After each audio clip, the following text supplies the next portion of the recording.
નમસ્તે. ચાલો આજે આપણે જ્વાળામુખીનું મોડલ જોઈએ. આ બીકરમાં મેં સાબુ અને પાણી લીંબુનો મિશ્રણ તૈયાર કર્યો છે. આમાં મેં ઈનો અને કંકુ નાખ્યો છે.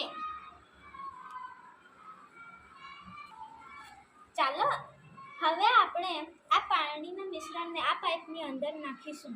પછી આપણે જોઈશું કે જ્વાળામુખી દેખાશે.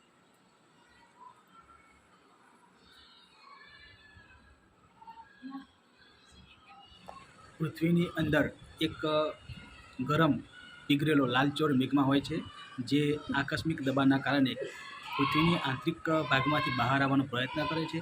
અને જ્યારે તે બહાર આવે છે, એટલે કે જે લાવા એ જ મેઘમા જ્યારે બહાર આવે છે ત્યારે પૃથ્વીની સપાટી પર આમ તેમ પથરાઈ જાય છે અને સમય જતાં તે ઠંડો થઈ નક્કર બની જાય છે.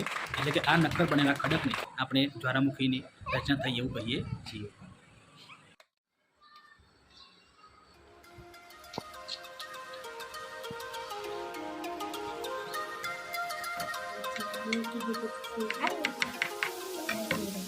Ada